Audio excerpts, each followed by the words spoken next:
Bem-vindo à Necroteca, o seu pior pesadelo.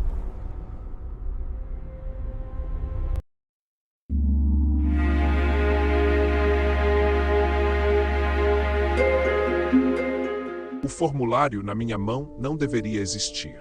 Chama-se Anexo 17B, Declaração de Conformidade Sonora Periódica. Nenhum código municipal ou lei ambiental jamais mencionou tal documento. Eu saberia. Eu escrevi metade deles. Ele estava no fundo de uma pasta de couro mofada, na guarita da pedreira Silente de São Brás. Minha tarefa era simples: assinar o laudo final de desativação. Uma empresa de tecnologia queria construir um data center aqui e meu carimbo era a última peça do quebra-cabeça. Mas o anexo 17B me paralisou. Era uma lista de verificação semanal preenchida religiosamente por 30 anos. Ao lado do item manutenção de ruído contínuo, uma assinatura se repetia, um borrão cinzento e granulado. Parecia poeira de basalto pressionada contra o papel. O último registro era de 3 dias atrás, depois disso, nada. Foi quando os topógrafos da empresa de tecnologia chegaram e desligaram os velhos geradores para fazer suas medições. Foi quando o silêncio começou de verdade.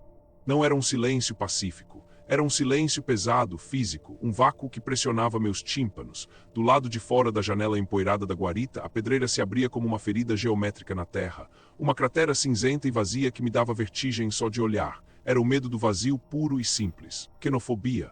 A sensação de que se eu caísse ali eu não pararia no fundo, mas continuaria caindo para sempre. Meu celular tinha todas as barras de sinal. Tentei ligar para meu chefe, Roberto. A chamada completou, mas não havia som. Sem tom de chamada, sem voz, sem estática. Apenas um vácuo na linha, um eco do silêncio lá fora. Desliguei, o coração martelando contra minhas costelas. Voltei para a pasta. Escondido entre 2 páginas coladas pela umidade, encontrei um bilhete escrito à mão, com uma caligrafia trêmula. O silêncio tem fome. Virei o papel, do outro lado mais palavras. Não deixe a música parar. E no final, uma frase que congelou meu sangue. Eles contam os segundos, um som, ou melhor, a falta dele. Olhei pela janela a tempo de ver um seixo do tamanho de um punho rolar pela parede íngreme da pedreira. Ele quicou, girou e caiu, mas nunca houve o baque da aterrissagem. Ele simplesmente desapareceu no silêncio. Eu precisava sair dali, mas meu trabalho, o laudo final, minha mente burocrática se recusava a deixar uma tarefa inacabada. A lógica, o procedimento eram minha única âncora neste lugar que desafiava a razão. E o procedimento, por mais insano que parecesse, estava detalhado no anexo 17B. Ligar o gerador, manter o ruído. O sol começava a tocar o horizonte, pintando o céu de um laranja doentio. A sombra dentro da pedreira se aprofundava, tornando-se mais espessa. Com um tremor que eu não consegui controlar, peguei a chave do gerador na parede e saí da guarita. O ar lá fora era denso. Cada passo parecia exigir um esforço hercúleo. O galpão do gerador ficava na borda da cratera, a uns 50 metros de distância. 50 metros de puro, absoluto e vigilante silêncio. Foi quando eu vi. Não era algo que eu pudesse descrever como uma criatura. Na parede oposta da pedreira, a rocha cinzenta começou a se dobrar. As linhas retas da escavação se curvaram em padrões impossíveis, como um defeito na própria realidade. O horror não era o que eu via, mas o fato de que meu cérebro não conseguia processá-lo. Figuras se formaram a partir desses padrões, figuras feitas de nada. Eram silhuetas no formato de homens, altas e esguias, mas eram compostas pelo próprio vazio. Seus contornos eram a rocha cinzenta, mas seus corpos eram buracos no mundo. O pânico finalmente quebrou minha paralisia. Corri. O ar parecia gelatina. Meus pulmões ardiam, mas meus gritos não tinham som. Eu via minha própria boca aberta, mas o silêncio engolia tudo. Uma das figuras de vazio se destacou da parede. Ela não andou, ela se desdobrou. Como um pedaço de papel sendo aberto, ela se projetou da rocha, um rasgo bidimensional de escuridão que se movia em minha direção. Cheguei ao galpão do gerador e arranquei a porta. A máquina era uma relíquia enferrujada. Agarrei a corda de ignição e puxei. Nada, o motor engasgou. Puxei de novo, meus olhos fixos na figura de nada que deslizava pelo chão da pedreira, sem som, sem pressa. Ela não tinha rosto, mas eu sentia seu olhar, sentia sua fome. A fome do silêncio.